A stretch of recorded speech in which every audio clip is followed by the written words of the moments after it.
தொழில் செய்து கொண்டிருக்கின்ற நண்பர்களுக்கு தொழில் ஓடும், சுமாராக ஓடும்.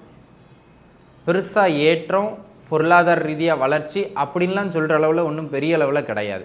பரவாயில்லை அப்படின்னு சொல்லக்கூடிய அளவுக்கு தொழில் சார்ந்த முன்னேற்றங்கள், அந்த நகர்வுகள் சிறப்பாக இருக்கும் குரு 10 பார்க்கறதுனால. ஆனால் பெரிய அளவு ஏற்றம் கொடுக்குன்னு சொல்லி நீங்கள் பெரிய முதலீடுகள் உள்ளே போடுறீங்க, தொழில் சார்ந்து பெருசாக விரிவுபடுத்துறீங்க அப்படின்னு சொன்னால் அதற்கு வாய்ப்பு இல்லை. பண்ணால் மாட்டிக்கிடுவீங்க, கவனமாக இருந்துக்கிடுங்க. அதே போல் வெளியிடங்களில் ஏற்கனவே இருக்கிறவங்களுக்கும் பெரிய பிரச்சனைகள் இல்லைங்கிற அளவுக்கு ஒரு மெயின்டைன் பண்ணுறதுக்கான பலத்தை தரும். ஆக வெளியிடங்கள் போகிறதுக்கு சிறப்பை தருகின்றது இந்த காலகட்டம். அப்படியே 6ஆம் இடத்துல இருக்கிற கேது பாருங்கள், அந்நிய கிரகம். ஆக சொந்த ஊரை விட்டு வெளியூர், வெளி மாநிலம், வெளிநாடு போன்ற வெளியிட அமைப்புகளில் தான் உங்களுக்கு வேலை வாய்ப்புகளை பெற்றுக் கொடுப்பார். பூர்வீகத்தில் தேடுறீங்க, வேலை கிடைக்காது அல்லது நல்ல வேலை கிடைக்காது. அப்போ வெளியூரில் தேடினா சூப்பரான வேலை கிடைச்சிருமா, இங்கத்திக்கு அங்கே பரவாயில்ல அப்படிங்கிற மாதிரி வேலை கிடைக்கும். சரிங்களா? அந்த மாதிரியான ஒரு அமைப்புடைய காலம் இந்த காலம். சிறப்பு மிகுந்த காலகட்டம் நிறைய விஷயங்களுக்கு இல்லை. குறிப்பாக பொருளாதாரம், ஆரோக்கியம், கடன் தொந்தரவு, மன வாழ்க்கை உட்பட.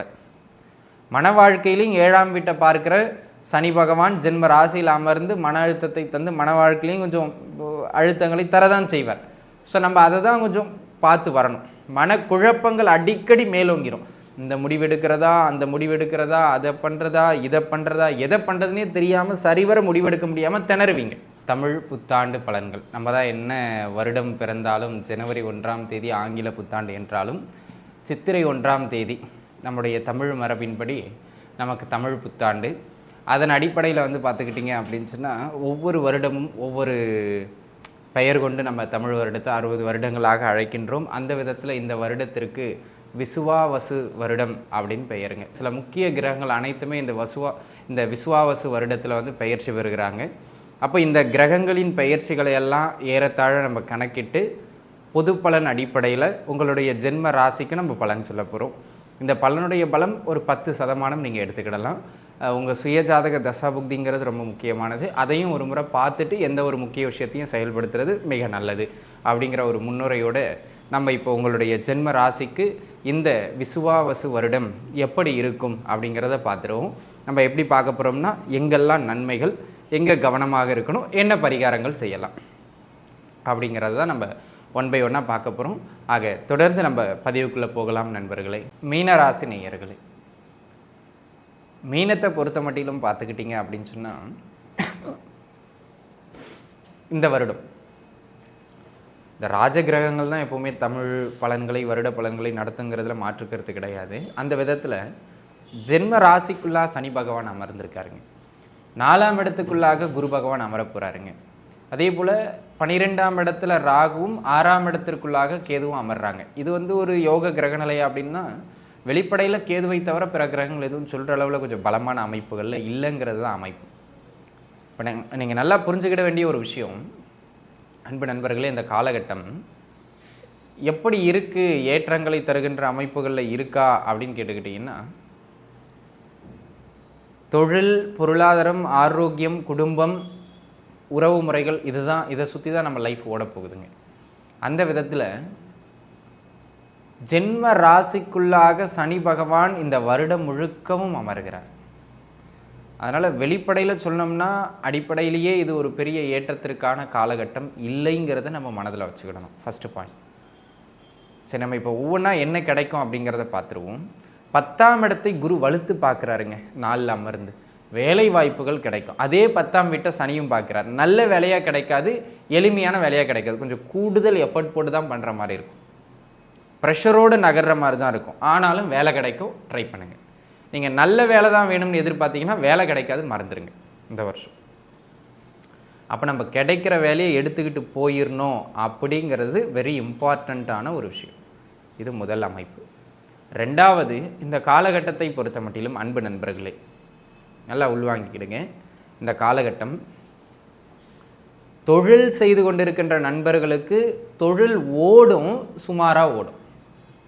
பெருசாக ஏற்றம், பொருளாதார ரீதியாக வளர்ச்சி அப்படின்லாம் சொல்கிற அளவில் ஒன்றும் பெரிய அளவில் கிடையாது. பரவாயில்லை அப்படின்னு சொல்லக்கூடிய அளவுக்கு தொழில் சார்ந்த முன்னேற்றங்கள், அந்த நகர்வுகள் சிறப்பாக இருக்கும் குரு 10 பார்க்கறதுனால. ஆனால் பெரிய அளவு ஏற்றம் கொடுக்குன்னு சொல்லி நீங்கள் பெரிய முதலீடுகள் உள்ளே போடுறீங்க, தொழில் சார்ந்து பெருசாக விரிவுபடுத்துறீங்க அப்படின்னு சொன்னால் அதற்கு வாய்ப்பு இல்லை. பண்ணால் மாட்டிக்கிடுவீங்க, கவனமாக இருந்துக்கிடுங்க. இது ஒரு அமைப்பு. அதனை அடுத்ததாக அன்பு நண்பர்களே, இந்த காலகட்டம் ஏதேனும் பொருட்சேர்க்கைகள் செய்கிறதுக்கு, சொத்துக்கள் சேர்க்கைகள் செய்கிறதுக்கான அமைப்பு உண்டு. 4ஆம் இடத்தில் அமருகின்ற குரு பகவான் கொஞ்சம் செலவுகள் வரப்போகுது. அந்த செலவுகளை வீண் செலவாகாமல் உருப்படியாக செலவு பண்ணணும் அப்படின்னு சொல்லி ஏதாவது இடமா வாங்கி போடுறது, கோல்டாக வாங்கி வைக்கிறது, இந்த மாதிரியான ஏதேனும் சுப செலவுகளாக செய்யக்கூடிய அமைப்புகள் இந்த காலகட்டத்தில் உண்டு அப்படிங்கிறத அன்பர்கள் புரிஞ்சுக்கிடணும். சரிங்களா? இது ஒரு அமைப்பு. ஆக இதை பார்த்துக்கிடுங்க. அதனை அடுத்ததாக அன்பு நண்பர்களே, இந்த காலகட்டத்தை பொறுத்த மட்டிலும் வேறு என்ன அமைப்புகள் உண்டு அப்படின்னு கேட்டுக்கிட்டிங்கன்னாங்க, முக்கியமான விஷயங்கள் நீங்கள் பார்க்க வேண்டிய ஒரு விஷயம், அற்புதமான விஷயமும் கூட. என்ன அப்படின்னு கேட்டுக்கிட்டிங்கன்னா, திருமணம் சார்ந்த அத்தனை முயற்சிகளும் வெற்றி பெறும். ஆனால் அந்த ப்ராசஸ் பல பேருக்கு தலை சுற்றிடும். ஏன்னா டக்குன்னு அமையாது. கொஞ்சம் சிரமப்பட்டு கல்யாண அமைப்புகளை பேசி முடிக்க வேண்டிய ஒரு சூழ்நிலைக்கு தள்ளப்படுவீங்க. ஆனாலும் முடிச்சிடலாம், பயப்பட வேண்டாம். அதனை அடுத்ததாக 12ல் ராகு அமர்ந்து அதை குரு பார்க்கிறாருங்க. இப்போ இந்த ராகு சுப ராகுவாகி வெளியூர் பயணங்களை ஏற்படுத்துறதுக்கு அமைப்பு உண்டு. அப்போது வெளிநாடு வெளிமாநிலம் போன்ற வெளியிட முயற்சிகளுக்கு இந்த காலகட்டம் நல்ல மேன்மையை தரும். அதேபோல் வெளியிடங்களில் ஏற்கனவே இருக்கிறவங்களுக்கும் பெரிய பிரச்சனைகள் இல்லைங்கிற அளவுக்கு ஒரு மெயின்டைன் பண்ணுறதுக்கான பலத்தை தரும். ஆக வெளியிடங்கள் போகிறதுக்கு சிறப்பை தருகின்றது இந்த காலகட்டம். அப்படியே 6ஆம் இடத்துல இருக்கிற கேது பாருங்கள், அந்நிய கிரகம். ஆக சொந்த ஊரை விட்டு வெளியூர் வெளிமாநிலம் வெளிநாடு போன்ற வெளியிட அமைப்புகளில் தான் உங்களுக்கு வேலை வாய்ப்புகளை பெற்றுக் கொடுப்பார். பூர்வீகத்தில் தேடுறீங்க, வேலை கிடைக்காது அல்லது நல்ல வேலை கிடைக்காது. அப்போ வெளியூரில் தேடினா சூப்பரான வேலை கிடைச்சிருமா, இங்கத்திக்கு அங்கே பரவாயில்ல அப்படிங்கிற மாதிரி வேலை கிடைக்கும். சரிங்களா? அந்த மாதிரியான ஒரு அமைப்புடைய காலம் இந்த காலம். இதனை அடுத்ததாக அன்பு நண்பர்களே, வேற என்ன விஷயம் அப்படின்னு கேட்டுக்கிட்டிங்கன்னா, ஆரோக்கியத்தில் ஏதேனும் தொந்தரவுகள் வந்துக்கிட்டே இருக்கும். ஏன்னா ஜென்ம ராசிக்குள்ளாக அமருகின்ற சனி பகவான் மன அழுத்தத்தையும் உடல்நல தொந்தரவுகளையும் தந்து கொண்டு தான் இருப்பார். ஆனாலும் 6ல் இருக்கிற கேது பகவான் அவர் தருகின்ற நோய் தொந்தரவுகளை அப்படியே கட்டுப்படுத்தி பரவாயில்ல அப்படிங்கிற மாதிரியான ஒரு கட்டுக்குள்ளே வச்சு காப்பாற்றிடுவார். கவலைப்பட வேண்டிய அவசியம் இல்லை. ஆக அன்பு நண்பர்களே, இந்த காலகட்டத்தை பொறுத்த மட்டிலும் அந்த கடன் தொந்தரவுகள் நோய் தொந்தரவுகள் இரண்டும் இருக்கும். நீங்கள் அகலக்கால் வச்சிங்கன்னா பெருசாயிரும். அகலக்கால் வைக்காமல் இருந்தீங்கன்னா கேது பகவான் கட்டுப்படுத்தியே தீர்வார். அதில் மாற்றுக்கிறதே கிடையாது. அதை மனசில் வச்சுக்கிட்டு நீங்கள் அடுத்த கட்டத்தை நோக்கி செயல்படணுங்கிறத புரிஞ்சுக்கிடுங்க. இது ஒரு அமைப்பு. அதனை அடுத்ததாக அன்பு நண்பர்களே, இந்த காலகட்டத்தை பொறுத்த மட்டிலும் வேறு என்ன அமைப்புகள் நீங்கள் கவனமாக இருக்கணும் அப்படின்னு கேட்டுக்கிட்டிங்கன்னா, பொருளாதார ரீதியாக கொடுக்கல் வாங்கல் ரீதியாக ரொம்ப நிதானமாக இருக்கணும் நண்பர்களே. அவசரப்பட்டு பணத்தை வந்து அங்கே கொடுக்கறது, இங்கே இன்வெஸ்ட் பண்ணி வைக்கிறது, அதில் போடுறேன் இதில் போடுறேன் எதையாச்சும் ஒன்று பண்ணி வச்சுட்டு எங்கெல்லாம் பண முதலீடுகள் போட்டிங்களோ அங்கேருந்தெல்லாம் கேட்கும்போது நமக்கு பணம் வந்து சேராது. இவர் இன்றைக்கி தரம்பார், இவர் நாளைக்கு தரம்பார், இவர் நான் அடுத்த வாரம் தரம்பார், ஆனால் பணம் வந்து கிடைக்காது.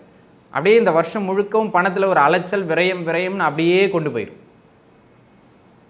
அப்போ நீங்கள் நன்றாக புரிந்து கொள்ள வேண்டிய ஒரு விஷயம் என்ன அப்படின்னு கேட்டுக்கிட்டிங்கன்னா, அன்பு நண்பர்களே, இந்த காலகட்டம் சிறப்பு மிகுந்த காலகட்டம் நிறைய விஷயங்களுக்கு இல்லை.